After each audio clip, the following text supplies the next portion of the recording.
me or someone to extract it. And basically for the people who are currently in the waiting room, you can let them all in, or you can let them in one by one, depending on yeah, I can admit all. So I see how to do that. Great. Okay. But I'm available on chat if you need anything. Yeah. I think it should be okay. Don't worry too much. Yeah. Thanks. Great. Okay. No worries. Thank you. And best of luck with it. Hope it goes well. Ciao.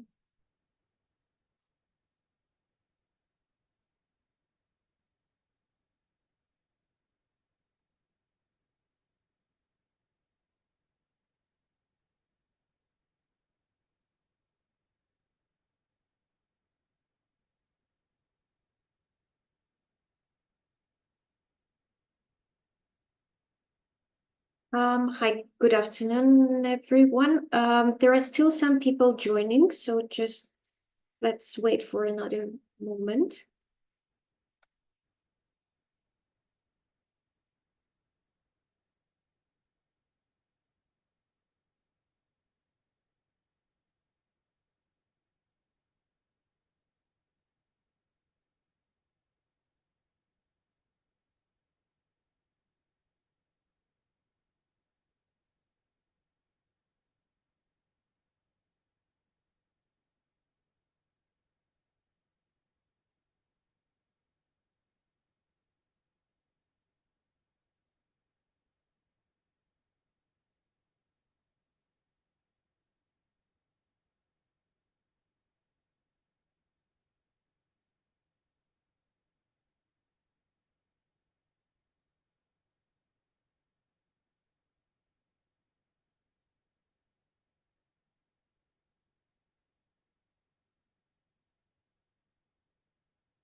Okay, I think we can start. There might be some people still joining.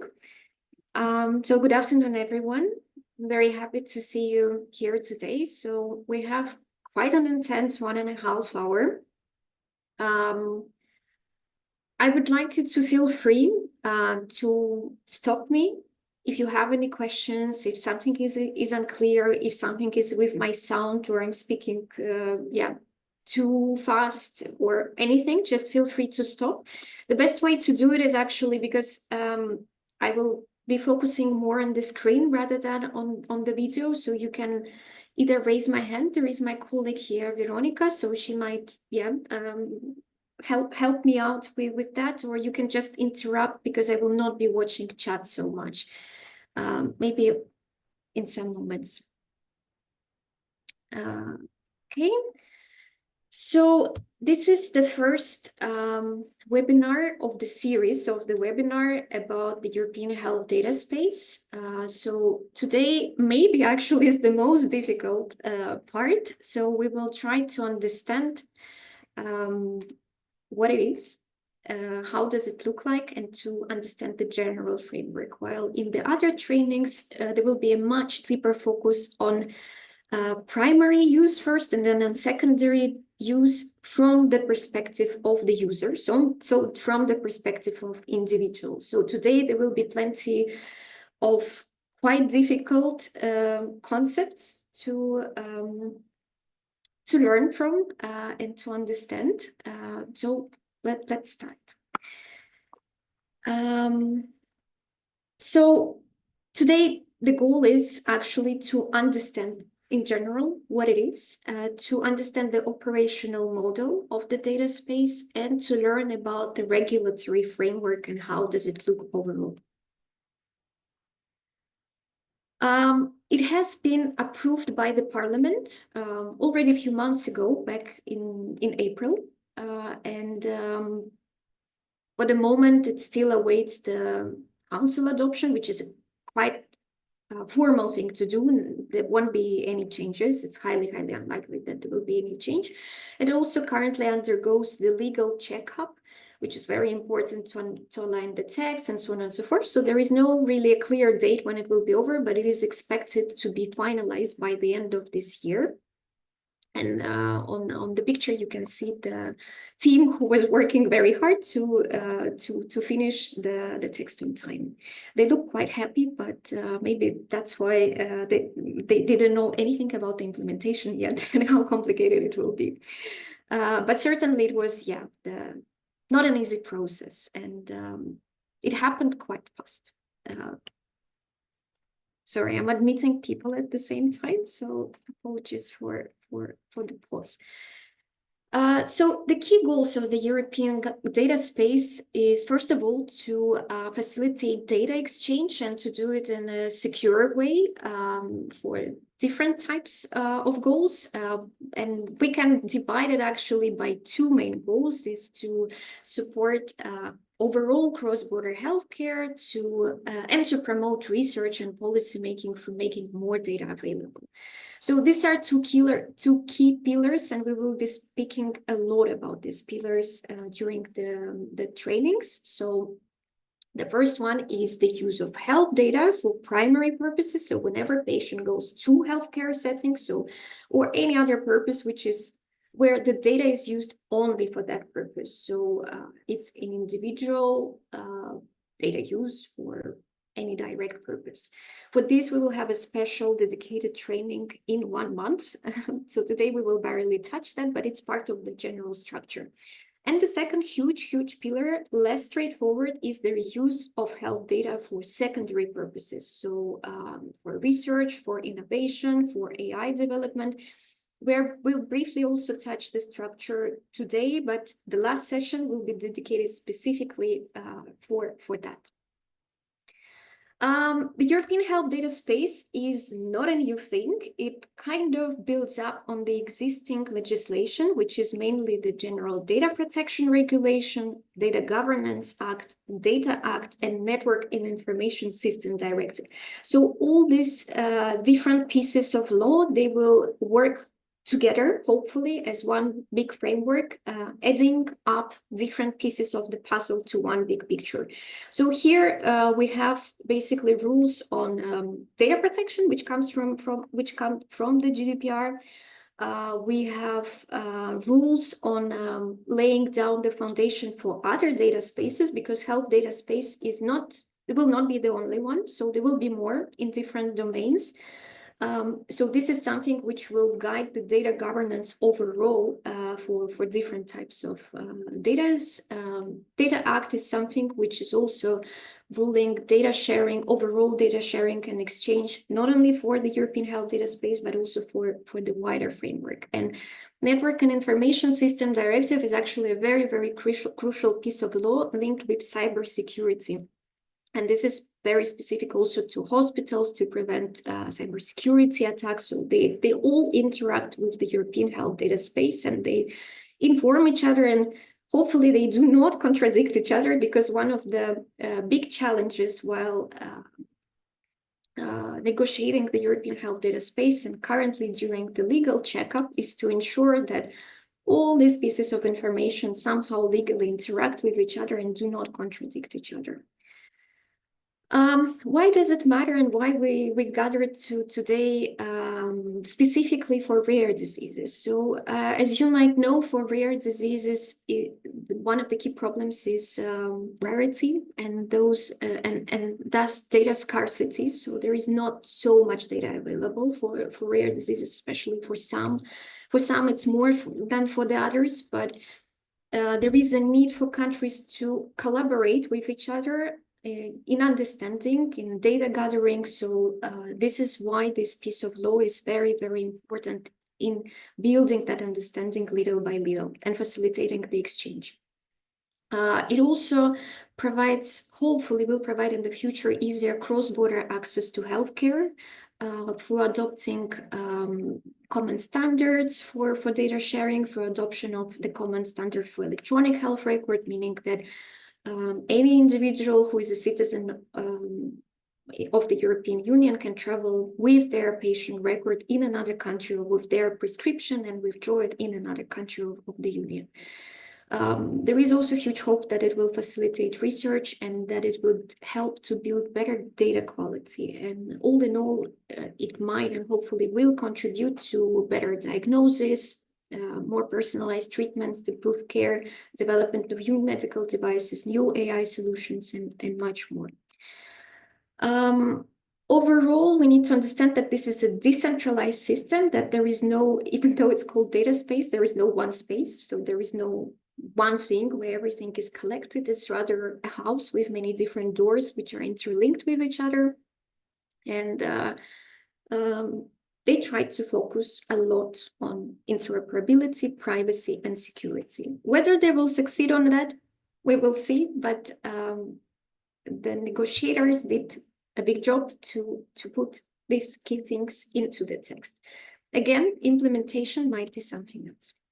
So now, a very difficult part. So I tried to make it a little bit more entertaining, because it's a very dry text, but it's very necessary for understanding of the whole system, and also of the trainings which are coming next. So I invite you to dive deeper into some of the definitions. So data holder, data controller, and data user.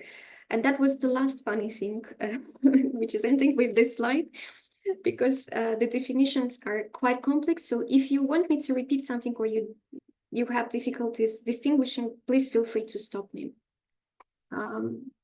Just a second, I need to admit new people. Yes, so yes, examples of data holders. It could probably be anyone, actually, based on the description. So it could be public authorities, agencies, any other bodies which operate in healthcare. Also reimbursement, for instance. It could be any natural or legal person, somebody who develops products or services intended for healthcare, care sectors, somebody who develops wellness applications, performs research in relation to healthcare or care sectors. So basically, based on that definition, it could be pretty much anybody who is involved in healthcare in one or another way. It's industry, it's different types of health agencies. Yeah, it could be developers of the apps sometimes. But there are some very clear exemptions. So for instance, medical devices companies will not be data holders if they are just processing personal health data on behalf of the hospital. So in that case, the hospital will be considered data holder, and the company would be just the provider of medical devices, service, whatever it is.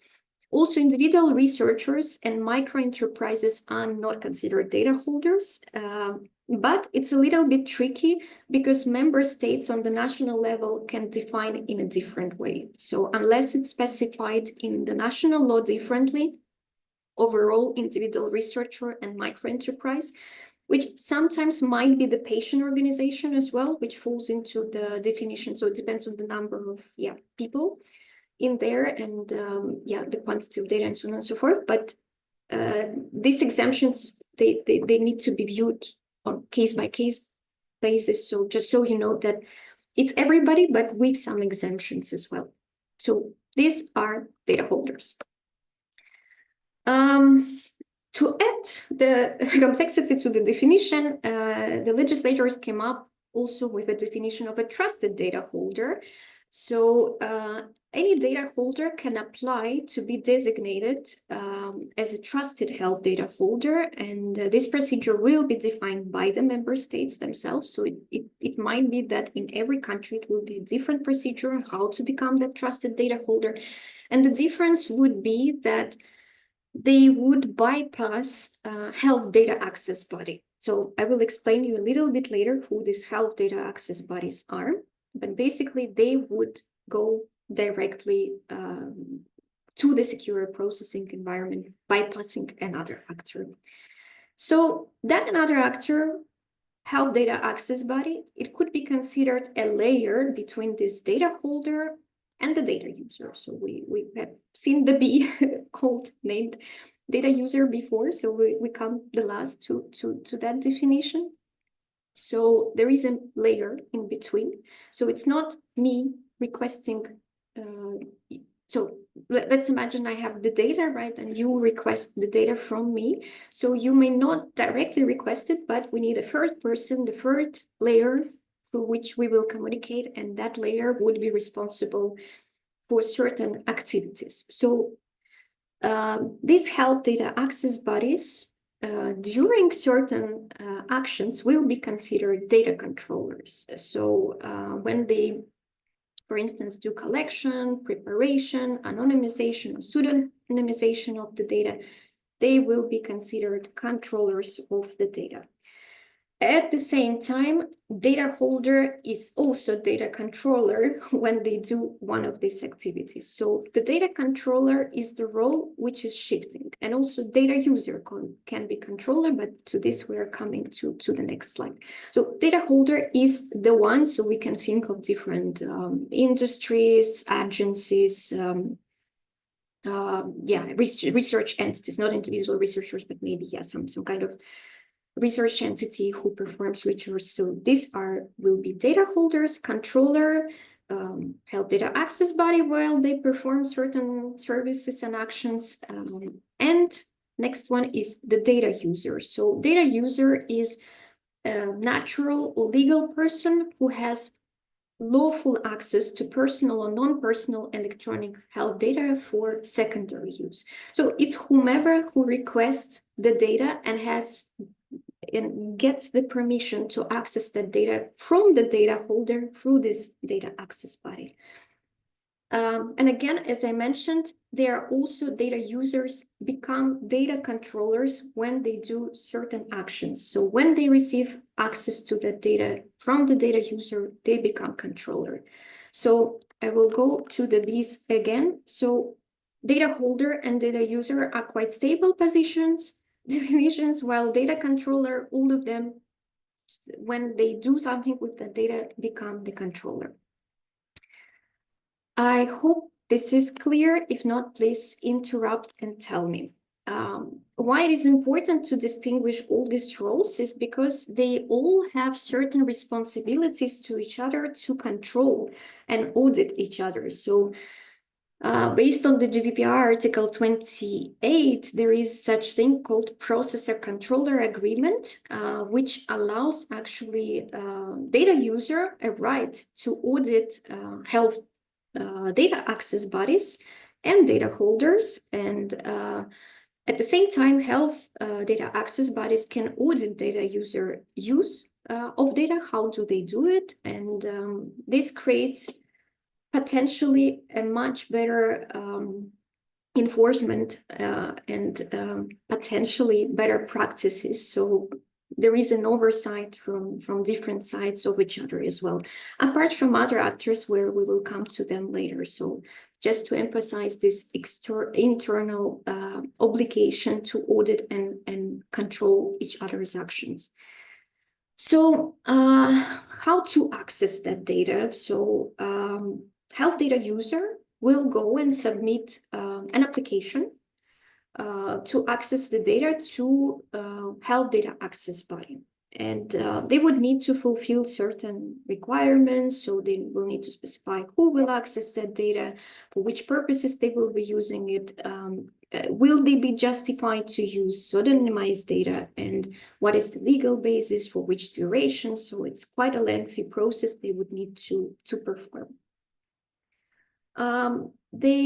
So at the same time, data holders, even if they do not receive any requests to access their data, they are obliged to submit a description of the data sets they have to their respective health data access body, which makes sure that there is some kind of understanding of what data is available, even if nobody wants it at the moment.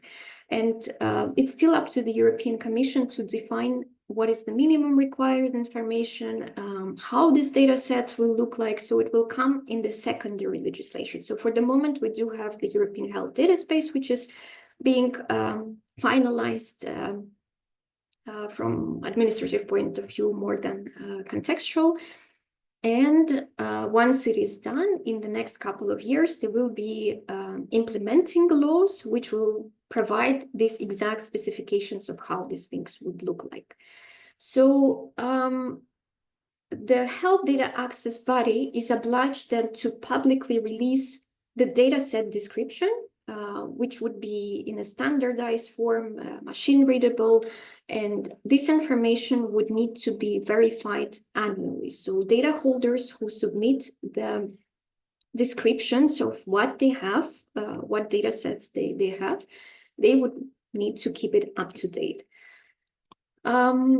So once a request is received by a health data access body, data holder they are obliged to provide the requested data within 3 months. Sometimes this period could be extended by additional 3 months. So it's up to you to judge whether it's fast or slow, but this is what the terms they agreed on. And then, when the request is fulfilled, then the data is provided in the secure environment. So it's not that somebody sends to WhatsApp or Gmail the data set. No, they will connect to the platform where the data could be accessed. Mostly it's going to be shared in anonymized format, but under certain conditions, it could also be shared in pseudonymized format, which is, again, might be extremely relevant to rare disease data because it's rarely fully anonymous. So it's, or any type of genetic data, it's not possible that it's non-personal data. Sometimes it loses all the meaning if the personal identifier is removed. And then after all this process is over, it's still not over. So after the permit is obtained and the data is accessed, health data users must publish a report with anonymous results of their research within 18 months of completing processing, again, in that secure environment. So they will connect to the infrastructure, and they do have an obligation to tell what did they do with the data? How did it result? Of course, no personal data is published in there, but the goal is also to facilitate a more open process to research and to be more open on how data is used, and also to very clearly state that this data was obtained through the data space and not somewhere else. There are also some obligation by health data access bodies, so they do need to provide quite a lot of information to the public in a searchable format. So all health data access applications which they received and all permits which were granted to the users. Now, what is also very important, and it was also part of Eurodi's position during the negotiations, and we welcome it quite a lot, that there would be less, well, not exactly less, maybe it's not a correct word, but to simplify it, there would be less emphasis on intellectual property rights and trade secret when it comes to research conducted through the European Health Data Space data. So very often before, both academia and industry might have been sitting on certain data or results of a certain research on themselves and not sharing it with anyone, saying like, it's actually part of our intellectual property, or it's a trade secret. We will not share because, yeah, it will damage our business or it will infringe my property rights. So if the data will be coming from the European Health Data Space, this is not exactly what they could use all the time. Of course, this will remain, so IP rights will not be changed. There is a separate law governing that. But what is very important, and we really, really welcome that, it would be much more challenging to say that if they are going to use the data from the data space, which is made for everyone, and also they are requested also to share what they have. They are legally obliged to notify which data sets they do have. So all in all, it creates a more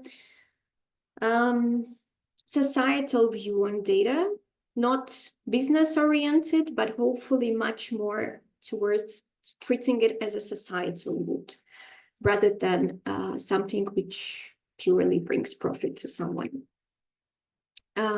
Yes, and also it implies that research strategies which were used by health data users will be publicly disclosed through the health data access body. Big change. Let's see how it works in practice as well. So what data sets will be covered by the European health data space? So it's, of course, electronic health record, which we will explore in detail in 1 month, human genetic data, biobanks, data from wellness applications, clinical trial data, but only to the ones which already ended, so not the ongoing clinical trials, medical devices data, data from registries, data from research cohorts, surveys, and what is also very important, again, member states may add certain categories on the national level. And if you remember one thing from today's training is that, yes, it is the regulation, which means that it's sort of directly applicable at the national level, but at the same time, this law gives enormous amount of freedom to the national level to act as they please in many instances. So it's rather flexible, and you might be surprised, especially if you deal with data at the national level, of how much this harmonization it will be on certain aspects because of that freedom for the member states to act and to decide based on their national system, which is both sometimes a good and a bad thing, depending on the circumstance. And this we will discuss in more detail during secondary health data use training the last week. So in a nutshell, how does it look like? So the European health data space will specify roles, primary functions, rights, and duties for fair data exchange, both on the primary level and the secondary level. The European Commission will have a responsibility to support member states in establishing a cross-border data exchange, which is, by the way, it already is happening for more than a decade, but on a more informal level. So now it's sort of an obligation to be part of the system. Before, there were some pilots, and maybe you come actually from the country, maybe we have some representatives from the countries who were part of the pilot, and they had tests and different kind of initiatives. Now this would become a reality for absolutely everybody. Yes, so another big thing is to empower individuals as well, to control the data, to establish individual data sovereignty. It is a bit an unarguable thing, I would say, but we can discuss it later, whether we agree that it's actually emphasizes individual more than anything else. They do to a certain extent, but I would also not say that it's absolute in there. And of course, it enables secondary use of pseudonymized, anonymized data for services beneficial to public. Again, very interesting thing, what is beneficial to public? So we can also dig deeper into that question when the time comes. Yelena, Yes, do you think we should make maybe a small question break, because there are a few in the chat? Yes. I can read them out loud, or the people who ask them, they can open their mics and ask them directly. Just give me to finish that slide. Yeah, okay. It summarizes what I said, and then we can have a break and digest that part, okay? That whatever you prefer. You can also, like, if you're uncomfortable telling, I will be able to watch the chat after that slide. So let's see. So all in all, there will be an obligation. So just to summarize this complex thing, which I explained, so it sticks maybe a little bit better. So the data holders, meaning different types of agencies, companies, research entities, will have an obligation to make the data available for secondary data use scenarios which contribute to public good. So whomever holds any type of data sets relevant, they would have an obligation to give a description of what they have and not to hide whatever they have. Then the member states will appoint health data access body, at least one. So at least in every member states, there will be at least one health data access body, the controller, the layer in between the holder and the user. And there will also be digital health authority. Digital health authority, if you're familiar with GDPR, there are data protection authorities. So it's exactly the same, but separately for health data. So member states will have an obligation to have a separate data protection authority for health data. Some of them already have. For instance, in Denmark, it already existed, the division between two. So it might be just another department within the existing data protection authority. So when the health data access body receives the data use application from the potential data user, they will review it to see if it fits the purpose and so on and so forth. And then they grant the permit. And then I just explained the process that they all have an obligation to report and to make the process as transparent as possible and also available for public scrutiny. There are some cases when health data access body will refuse to do that based on certain forbidden uses. And here I stop. Just let me check. Yes, because then it's slightly different subject, and I can take questions from the chat. So the video, yes, that will be available after. We will send it. Yes. Practical examples of interaction among data holder, data user, and data controller. So, for instance, there is a willingness to do the research on a certain rare cancer, let's say, and so the group of researchers, in that sense, they will be considered data user. So the data user will go to the portal of the health data access body and fill in the application saying that they want to access the data. They read the description that there is a biobank, which is the data holder in that regard, which has tumors, samples of the tumors, which are relevant for the research of data user.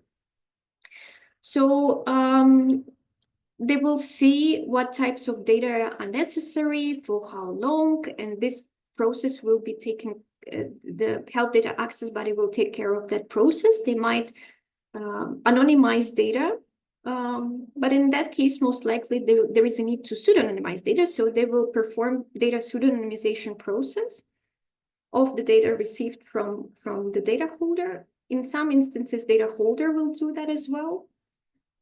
If it's a trusted data holder, then there is no access, health data access body involvement. They will kind of communicate directly, but again, in the secure environment, not through their personal means.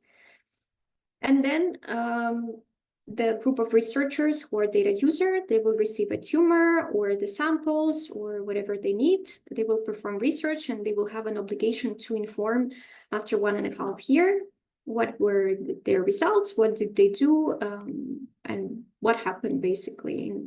Maybe in a way of summary, I don't know exactly how lengthy this report should be and how would they look like.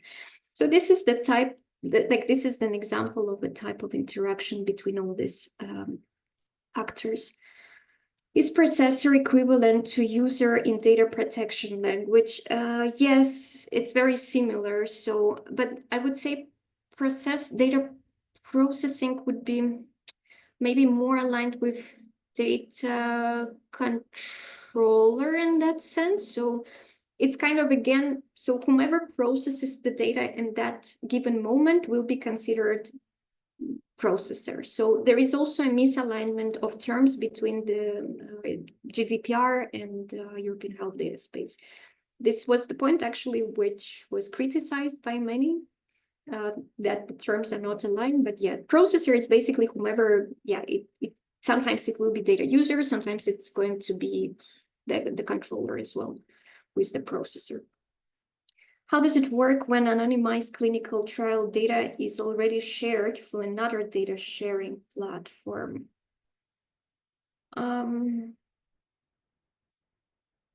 That's a very good question, which I don't necessarily have an answer right now. What will happen to that? I think all the other sharing will still go on. It doesn't, so the existence of the European Health Data Space and certain rules, they don't really exclude sharing it through other means. It's just that the same actors would be obliged to notify that these data sets exist somewhere and just somebody else can receive access. So whatever goes on in parallel, I think it will go on in parallel as well. It will not disappear.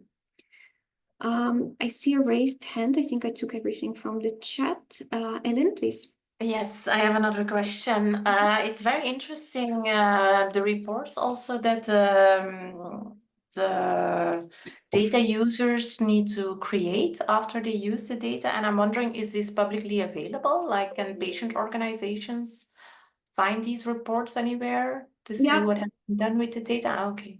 Yeah, it should be publicly available. So it should be the platform, the infrastructure where anyone could go and type and see what is available. So that this is the exactly idea, is to make the existing data more visible as well, because sometimes it's not even known that such data exists, for instance. So yes, in principle, any of us could go and see, not in super detail, most likely it's general description. Okay, and is it on the European Health Data Space platform, or on which platform can you find that? So there will be two platforms. Okay. They do not exist for the moment fully, so it will take still some time to implement that, but they will be. So for the moment, they exist in the form of the pilot, but they are not available right now. Okay. But they will be, like, in the years to come. We will speak about the timeline a little bit later. Yeah, okay. Thank you. Daniel? Yes, thank you. Precisely on that point about publishing reports on what has happened to that data, do we anticipate reluctance from the pharma sector? And is there a risk that they will desert Europe for other regions of the globe? That's a very good question. I think, you know,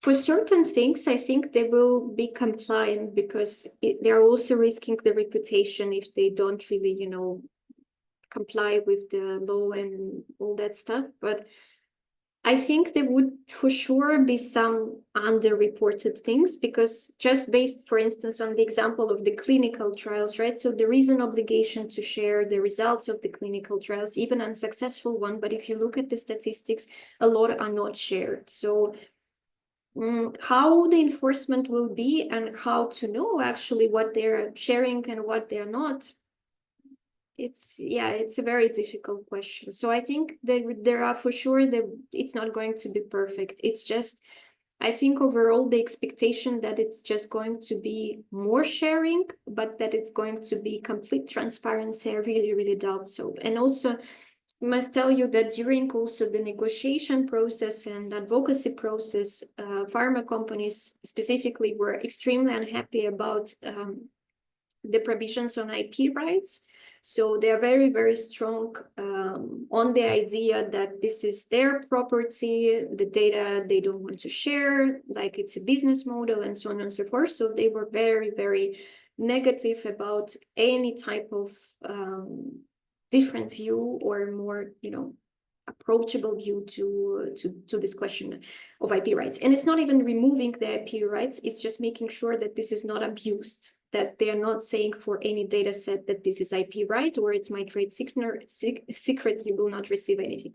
But it doesn't mean that these abuses will stop happening. So that's That's the reality.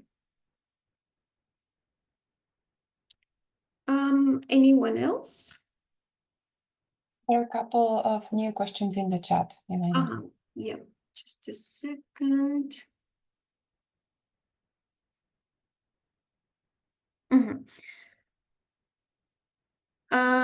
Question from Bye. I'm already involved in data access body for registry project with ERN, but would there be such bodies also national level for registries and databases? Who would be in charge to establish such?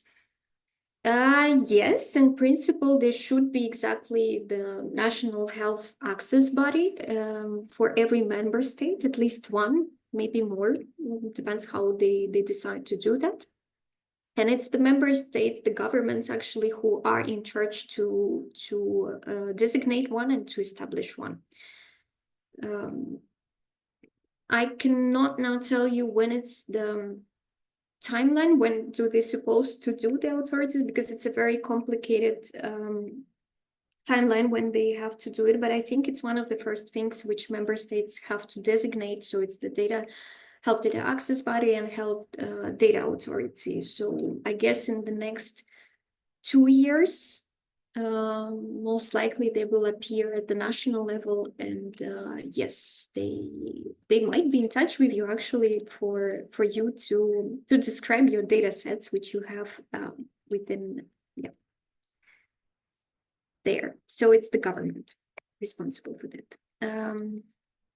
When the data access application need to be submitted to the European Health Data Access Body rather than to the national one? The role of the European Health Data Access Body is a little bit different. So I think, I don't remember actually correctly, and this is a very good point. I can get back to you later because I do not remember by heart this. I did not revise it. The interaction, how do the national bodies will interact with the European exactly, whether they will have a power to approve also for instance, for the EU projects or for multi-country. I do not really remember that, but I record this question and I will get back to you. I need to check in the law, how would it work? Question from Leire is for patient organizations that have data on their members that have certain diseases, could they be requested to share the type of data in an anonymized manner? Yes, they can actually. It depends on the size of organization. So if it's a big organization and if it's the big data set, so here it's important to see who is considered micro enterprise and whether the organization would qualify as a micro enterprise. So if they are micro enterprise, they might be exempted, so they might not be obligation to share that data. But if it's a big organization, yes, it might be a request also coming to patient organization to describe this data set, and maybe somebody is interested in that. What happens if one has data from a EU member state and a non-EU one or associate country, for instance, the UK, that has a different system? Yeah, so what happens if you have a rare disease with data from non-EU place? That's a very, very good question, and it does not have a very straightforward answer. So there is such thing. And it comes back to the general data protection regulation. So whatever happens in the EU with data is very clear. So we do have very straightforward rules on the exchanges between countries, and the rules are kind of the same. There are some different approaches specifically for health data between different members, but overall data protection system is the same. When it comes to third countries, non-EU countries, there might be some data exchanges only when the system is considered equivalent to the EU. So if data protection system is considered equivalent to the EU's protection system. This is something which is granted by the European Data Protection Authority. So they need to have a specific acknowledgement that yes, our system is recognized equivalent to the EU, then these exchanges can happen. This is in practice. In the reality, there are clinical trials, there are different researcher initiatives where individual takes the responsibility to share their data with their consent with whomever. So on the individual level, these things can happen based on consent only. On the more country-to-country exchange, if country is recognized by the EU as safe as EU, if their data protection system is recognized as equivalent, then they might do common things. There might be some data exchanges between them. It will not happen. Actually, it is one of the last things to happen based on the timeline of the European health data space. So for this, they foresee the implementation up to 10 years for this specific provision. Sorry?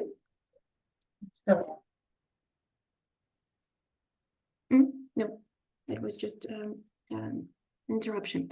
Yes, so it really depends. So if we're speaking about the theory, in theory, we have to see if the data regime is compatible with the EU. In practice, you might be part of different types of research based on your individual consent. And again, at your own risk sometimes, because you really need to be careful as an individual to see what you're assigning and where you're giving the data. Time limit for member states to apply the regulation. Just a side note that there is a difference between directive and regulation. So the directive is when there is a common idea. So for instance, cross-border healthcare directive, the idea is that patient move freely, use the services, but it's up to each member state to implement it and to see how they implement it, so to kind of find the means towards that goal. When it comes to regulation, it's the direct application to the system. It's not exactly 4 years, so actually it's my very last slide. I will jump on it now, so we will take it now on the timeline, because sorry, I'm out of everything now. So the last slide,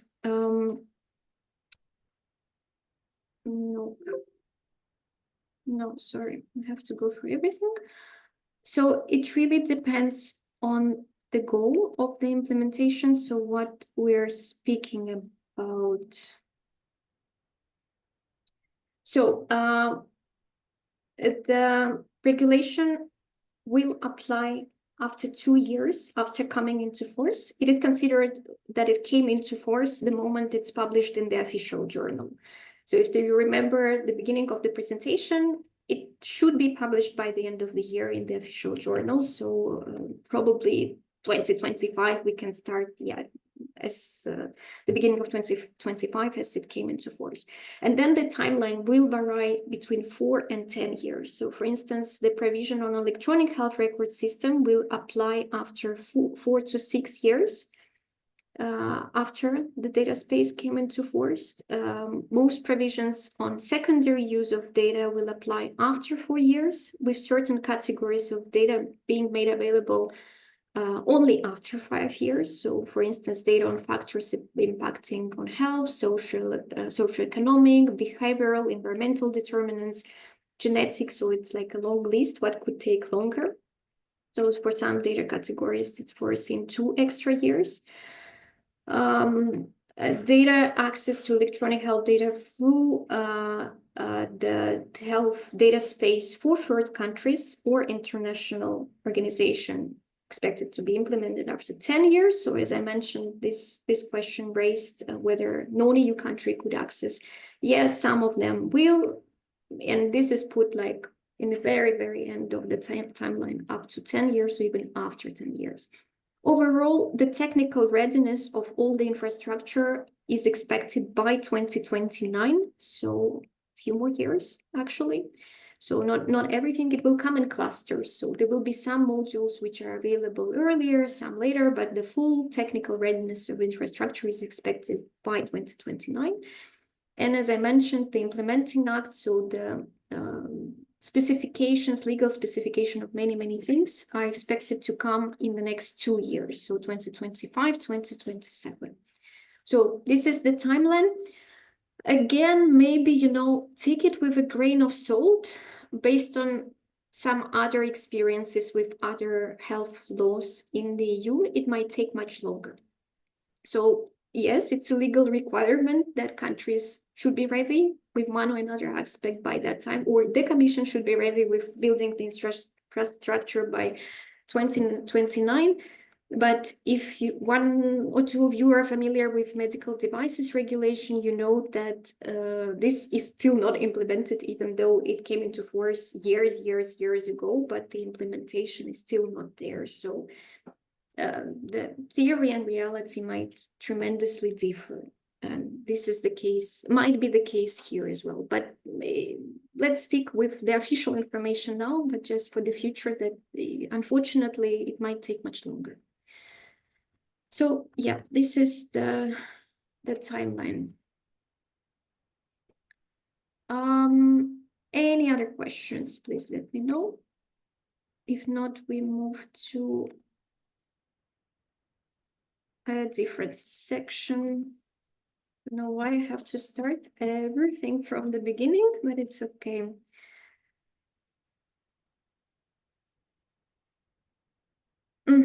So what I also decided to include in this general understanding, and there are many more things, but I tried to pick maybe something which is which are a little bit more relevant, or something which also help you when the system comes out.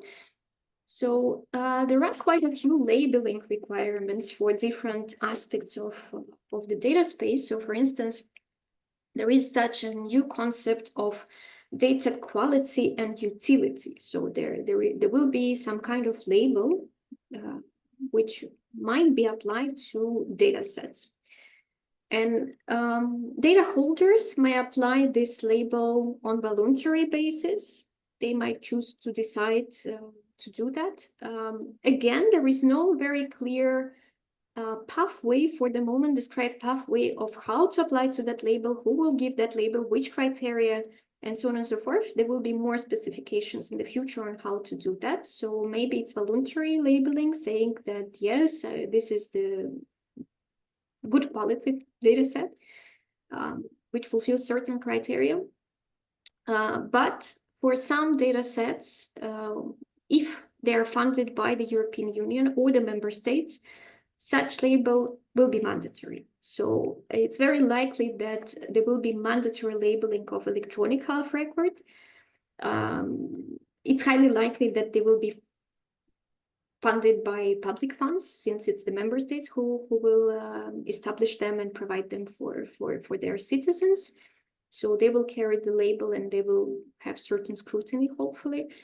Also, clinical trials and biobanks, if the funding comes from the European Union or the national research programs, which often the case, they would also require a label. So for you as users, it might be relevant also to see if it carries that label or not. But again, it's very important also not to, and maybe this would be the subject of later webinars on the European Health Data Space when the implementing acts appear, what exactly would mean this good quality and utility label.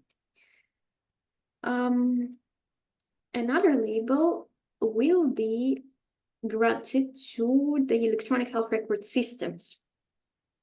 It was a very lengthy debate, actually, whether they should be labeled or not. But finally, they came to the conclusion that electronic health record system might, some elements of it, not the entire electronic health record, but some elements of it might qualify actually as medical devices. And then they would be subject of the medical device regulation or in vitro diagnostic regulation. Also, any type of software or different type of digital modules within electronic health record might also be even qualified as high-risk AI systems. And in that sense, they would have to be certified under medical devices regulation, in vitro diagnostic regulation, and AI Act, Artificial Intelligence Act. It really depends which one would be applied, maybe all of them, but what they are also trying to do for national authorities, for notified bodies, is to have one streamlined approach. So it's not three different entities granting the label CE mark or qualifying that, yeah, this is certified product, that it goes in one streamlined way and there is some kind of agreement. Again, the details are missing in here. And again, you know, a bit of a side note on that. On the medical devices system, currently the notified bodies, they are not exactly having enough capacity for medical devices and in vitro diagnostic medical devices. So this requirement for them also to certify electronic health record systems, it's a little bit burdensome given that the resources also for medical devices are limited. So how it will work in practice, very big question. Also in terms of expertise, overall, you know, in the implementation, it's also very realistic thing to keep in mind that some countries are more digitalized than others, and there is a little bit more expertise and experts available for that. But all in all, it's quite a new field, and for many new software, for many new things, there is always a question: how do we even know that this is something good or credible, or the system is reliable, and what methodology do we use? So this is all still in the process of being developed. So we can say that all of us are kind of exploring and maybe being even part of certain experiment of how to digitalize healthcare and many other aspects of our life, because it's not that the knowledge is fully there. So we might expect also some mistakes and scandals throughout the process of maybe some very poor system being approved and granted the CE mark. But hopefully it doesn't happen, but it might. Another huge thing, which may not seem very huge, wellness applications. So it's anything what you have on your phone, such as, I don't know, step tracker, different type of dietary advice. So anything what is health related but does not qualify as a medical device is most likely wellness application. And there are thousands and thousands and thousands of wellness applications on the market. So if you go to the App Store or Google Store, you might find hundreds of them. And if you are a talented developer, you might even develop on your own and try to put it on the market. So for a very, very long time, these things were completely not regulated. So they had a lot of users. So I'm sure each of you, if you have a smartphone, you might not even realize, but you use wellness health application, and it collects enormous amount of data, and sometimes it even gives you some advices or recommendations or whatever. But the reliability of this advice and the data, how it collects and what type of data is, it has never been regulated. It's a completely gray zone. So this is why it's an extremely big step forward to start certifying some of the labeling, some of the wellness apps. So the ones who would decide to claim that they want to be part of electronic health record, meaning that the data from, for instance, step counter could be integrated in your electronic health record or whatever. So you go to the GP and you show directly, like, I moved this week, or whatever else you might be, or I don't know, dietary app, anything. So the ones who would like to be part of the electronic health record, they would need to comply with certain requirements, and they would need to carry the label, and they would need to be registered in the database. So it's not something which appears randomly and could be developed by anyone. It would have certain requirements finally.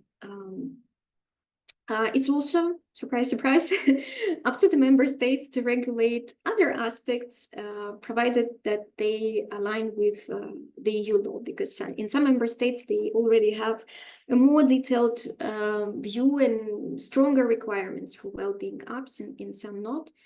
But overall, yes. This also extends, of course, to medical devices and different AI systems, but this I mentioned before that, yeah, this is kind of by default, it already exists in the system that they need to carry the label and be certified and have something. From the user perspective, it's important, crucial to remember that if any kind of well-being, wellness application is interoperable and granted that label, it doesn't mean that your data will be automatically transferred to your electronic health record. It can only happen with your consent. So only if you decide to do so, even if you decide that this is a reliable tool which you want to use and show your healthcare professional to integrate the data with other data, then yes, but it can never, well, until now, in theory at least, it can never happen automatically. It's not that whatever you have on your phone would be transferred to your record. No, only if you decide so, and probably at a later stage, not immediately, because in some countries there is still no such thing as electronic health record. It still should be developed. So it will be something added on the way. Yes, and I mentioned that it should be registered in the EU database, and also what is important, the test environment. So there would be a requirement to test this app, and the results of the test should also be published in the database, and this will be made public, and this will be coordinated by the European Commission. So you might also in the future go to that database and see which apps are there, what description they have, and maybe you would decide that, yes, I need one too. And this way you would be encouraged maybe to use a safer alternative of the wellness app. Yes, so this would partially also to give more information to the question before on what happens with the non-EU countries. So all in all, the data will be stored within the EU. Personal electronic health data will be stored here in the EU. Then, as I mentioned, if the country shows the same level of data protection standard, there might be some storages somewhere else, if there will be a decision on that. And again, it's up to the member states to restrict or condition international transfers of personal electronic health data to data users or processors outside of the EU. So certain things would be common for the EU as a whole, but there will be loopholes at the national level. That what member states wanted, and yeah, that what will happen. So a lot of things will depend on where you live. There will be some general data protection framework, but for health data, there will always be something at the national level. So if you are involved in the topic, or if you would like to know more, it's very, very important to understand as much as possible the environment of your country, what approach they use, what data they share, how open, how conservative, how liberal they will be with all these rules, because there is tons of freedom for member states to act the way they would like to. The governance. So some of the actors were already mentioned. So there will be a new body called the European Health Data Space Board. It is an independent advisory and regulatory body which would help member states and the European Commission to exchange information, to coordinate. They will be the one assisting and coordinating the practices of national health data access bodies, and they will oversee the entire process. But I will have to see on the question before whether there will be any applications actually to European Health Data Space Board, or it's going to be just some kind of body which oversees the whole process at the national level. This I have to check in the law. The board will include 2 representatives from each member state. So one will be for primary use of data, and another one will be for secondary use of data. And there will be a representative from the Commission, and sometimes they would also require input from external experts. And this they might get also through so-called stakeholder forum. which will advise the board on different types of questions. So this stakeholder forum might include both commercial and non-commercial actors. So of course, there will be industry representatives, there will be healthcare professionals, consumers, patients, researchers, and there will be an open call for at some point where, yeah, we all might be eligible to apply and be part of it. Still not very clear when it happened and how it will be organized, but the idea is, and actually we're fighting for it quite a lot, to include patient representatives as well, because initially it was not foreseen. So initially it was quite limited, but then it was recognized finally that of course they need also patient experts to be present on that stakeholder forum and be part of the governance and say how actually users of that system feel and what do they need. There are quite a lot of points on enforcement for the system, so especially for secondary use. So health data access body will have a responsibility to monitor compliance of data holders and users, how everything works. We also remember from before that all of these actors will have certain powers to audit each other and to oversee how does it work between themselves. But a health access body will have the authority also to revoke a permit from the data user and exclude them from the European health data space for up to 5 years. In case they think they are doing something wrong or unlawful, so they would have the power to kick one or another user out from the system. They can also fine data holders who would refuse to share the data. They would impose some penalties. It would be defined by the national law, and they would exclude them from accessing European health data space data if they breach the obligation to share repeatedly. Again, the question, how do they discover whether somebody is hiding something or not? Unclear, but if it's discovered, so there are foreseen penalties and fines for that. Yes, so there will be also some kind of system of communication between different health data access bodies where they can share unlawful actions between themselves, so to prevent most likely one actor going to maybe different health data access bodies and doing the same, so they will be all informed that there is somebody who violates the rule.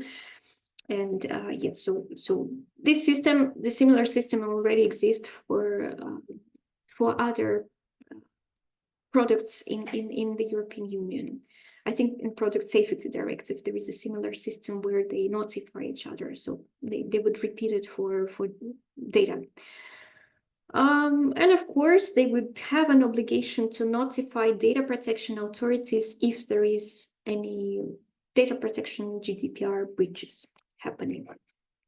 There will be administrative fines to data users, slightly less extent than to data holders, but overall it's repetitive of what GDPR says. It's very, very similar. So minor infringements would be reaching up to 10 million euros, or for companies it would mean 2% of the total worldwide annual turnover from the previous year.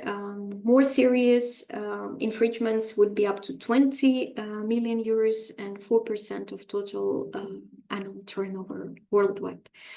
Worth noting, based on the experience with GDPR, that for some companies, it's easier to pay these fines consistently rather than to change their practices. This we can see with Google, for instance, who is repeatedly paying the fines to the EU for not being compliant with the GDPR, but it appears for them to be cheaper to pay it from time to time rather than to change their practice. So it says a lot also about how much value data has, and that sometimes we underestimate the value of it. That for company, it's easier to pay huge amount of money rather than to be lawful.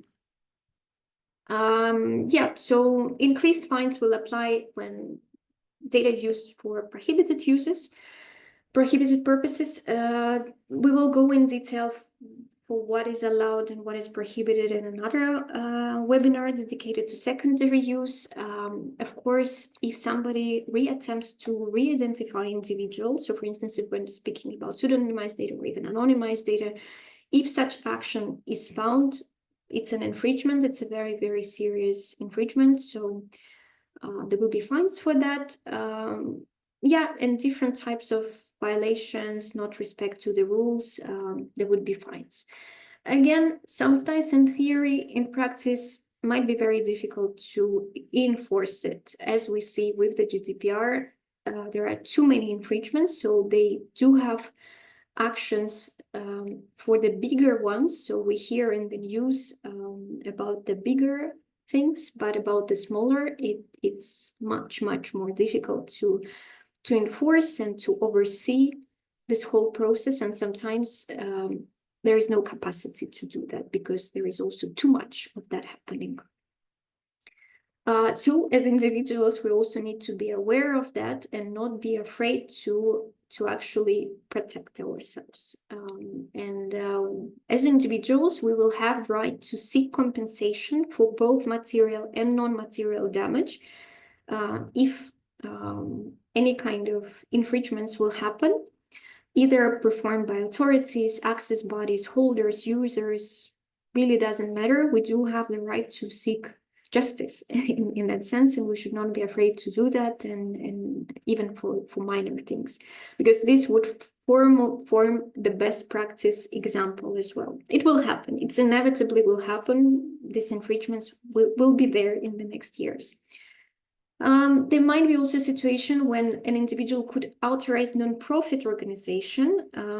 For instance, in some instances, it might even be a patient organization who can file complaint on their behalf.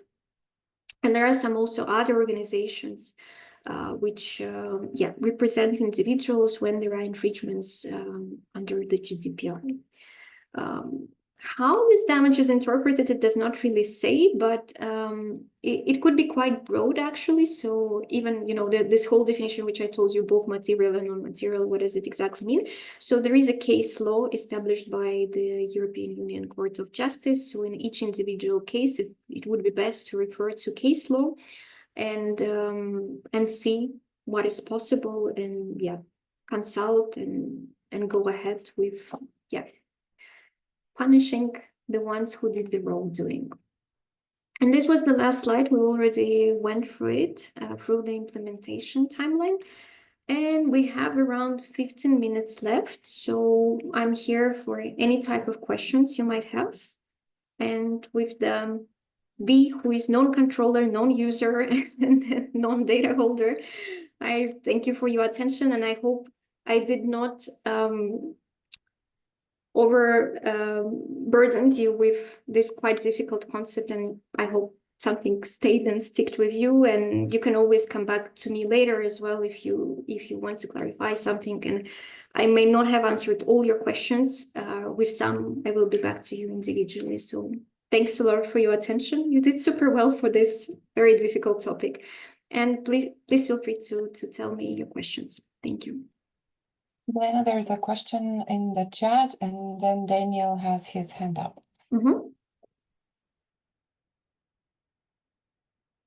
For the data, the question, is it mandatory for the data to be stored in the EU? For example, if you want to set up global registry? Most likely, yes. So it depends the main source of your data. Most likely, yes. And it depends on how much of the data. So it's highly possible that there will be a requirement to store the data within the EU.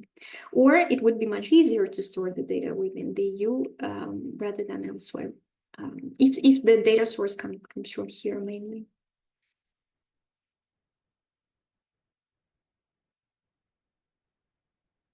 Yes, Daniel, please. Thank you, Jelena, for this nice overview. It was a challenge, I suppose, to prepare this, but it was really very informative. So thanks for that.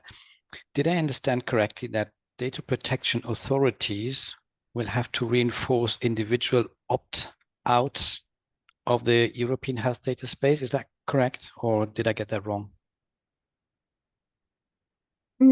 Opt out from what exactly? So it was on one of your slides, I think the second last, but it was too fast for me to catch. Yeah. Let me check.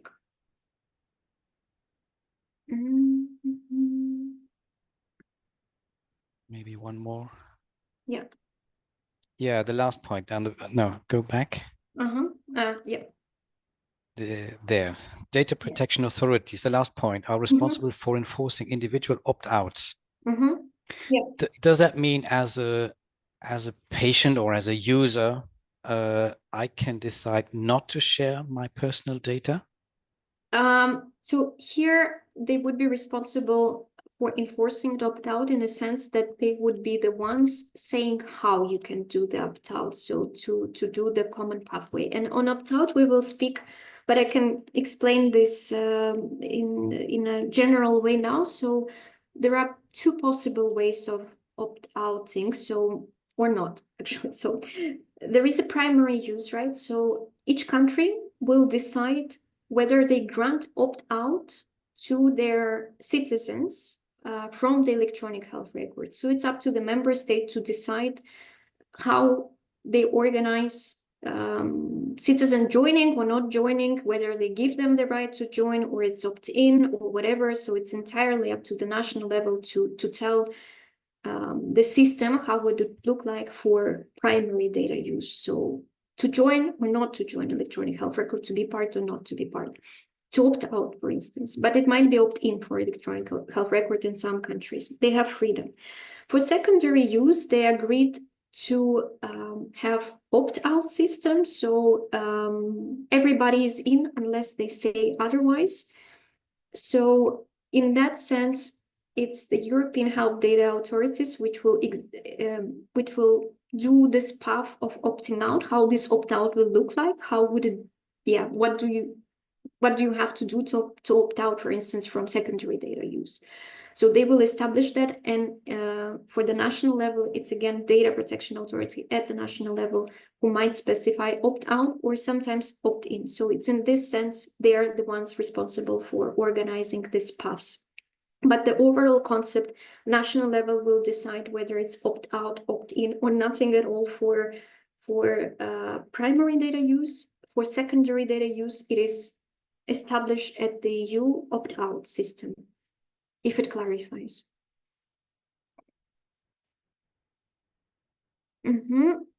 Yes, mentioned earlier that data users have to publish a report within 18 months. Will the report be available for the general public? If so, how? Yes, it should be in principle available to the general public. So there should be an infrastructure, a database. I don't know exactly how it will look like in the future, where we would be able to come and put certain criteria and find this information. But I unfortunately cannot give an answer how exactly it would look like. But it will be some kind of database website where could be connected and find this information. But in principle, yes, it should be publicly available. That's the whole point of opening up all these data sets. Within the European health data space, if we create a European-wide patient registry, we will have to comply with the data protection regulations of each country. That's an excellent question. It's also very important to understand in this legal framework that the European health data space is just a small piece of the puzzle. So it doesn't mean that whatever is written in there is universal. So is the GDPR. So when it comes to health data, the GDPR remains the main thing. It's like a Bible. So the Bible stays. But this Bible says that member states can do a lot of things when it comes to health data, and it comes from the division of competences between the European Union and the member states. So the European Union is only have competence in cross-border healthcare to a certain extent, and pandemic preparedness, some emergencies, very few instances where they can play the leading role. Everything else is up to the member state. So when it comes to patient registry, which is EU-wide, it might be a very interesting exercise if you have recordings of genetic data, because each member state will have different rules and different approaches on genetic data. In some it will be easily made available, in some it's not. So you might end up, and yes, for some things you would have to comply with the national law still, for some with the overall European law. So it really depends which data sets are included. With genetic data, it's extremely complicated, and you might face the situation where you would have incomplete data because some countries will say no to you, that they do not share the data of genetic origin with you, for instance. So it's kind of both. So you would have mostly to fulfill the criteria of the GDPR, of the data space, but also for certain data categories, if you would like to get access to them, still the national law. So it's not easy, and it's kind of very multi-layered. And in some countries, it's even more complicated because they have regional health systems and they might have different approach based on the region. Yeah. And unfortunately, this will not be solved with the European Health Data Space. There was a hope that there will be something, which would resolve this very unharmonized approach, but it won't. As I mentioned, it's the matter of treaties. It's the matter of agreement that the EU does not go into that field, that it's up to the member state. And for instance, with genetic data, they sometimes say that it's the matter of national security. So they don't want to give up it at all. Like it's sacred for the national member states. If there is any decision at the EU level to assign unique identifier to patients in the European Health Data Space? Not at the EU level, but it might be up to the member states. So it's actually what the EU does for electronic health record is to basically create a common standard for data exchange, and this is it. The rest, whether it's unique patient identifier or anything, it's entirely up to the member state. So if they decide so, there will be one. If not, no. But at the EU level, for the moment at least, maybe they will come to that years later, because for the moment they have to basically set up the system the way it is. But no, they did not. From what I'm aware, there is no mention of it. Yes, you can receive the presentation. I can share it. Yes, I think it will be available. We will also, by the end of this year, we will develop some materials based on the series of presentations, which would be maybe more easily digestible and much shorter than the presentation. So to have a general understanding of what it is. So yes, we will share. If there is any institution company that could give advice on data regulation, if you would like to set up a global registry, I think could be a very good idea to contact other global registries to exchange the experience which they already went through, and also depends which country you come from. You might contact your data protection authority actually, and they might give you quite good advice on how to do that and what to pay attention to. And I think I don't know, it depends on the country, but in some countries they're really open to give that advice and to consult as well. We have 5 minutes left. If you have any questions, please go ahead. We still have a little bit of time.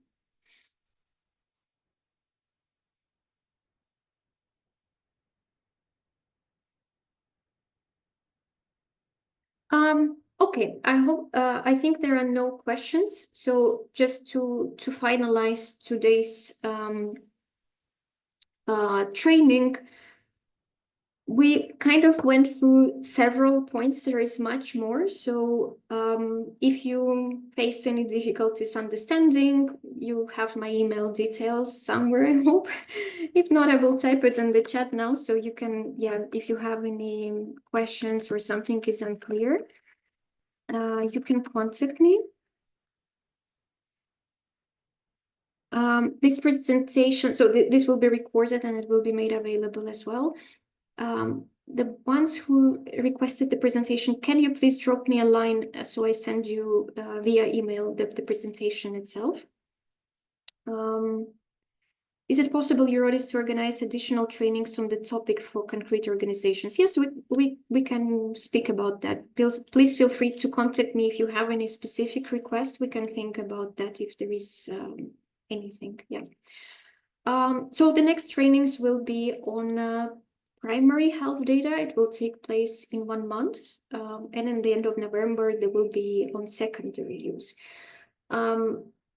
If your colleague or somebody you know would like to attend, so there was a requirement actually to attend this very first training because yeah, it's very important we don't repeat, you know, all these definitions which are not very easy to digest every time, but they will pop up in other contexts. But the next 2 trainings, they will be more focused on the user perspective, so an individual perspective. In the next month, we will, on the primary use, we will really look at the rights, what we acquired or might acquire, hopefully, with the establishment of the European health data space, what will happen with electronic health record, how we will use it, and so on and so forth. So that would be in 1 month. If somebody you know did not attend today, but they wish to attend next trainings, we can ask them to watch the recording of this so we're on the same page and we don't repeat everything. And the next trainings, yes, they will also be available in recording. So if you cannot attend, you can also, yeah, contact us and we will be happy to share information with you. Also, if you have any specific questions regarding primary and secondary health data use, or you want me to pay attention in the next meetings to a certain aspect, please do let me know. I will happily prepare it in advance and include it.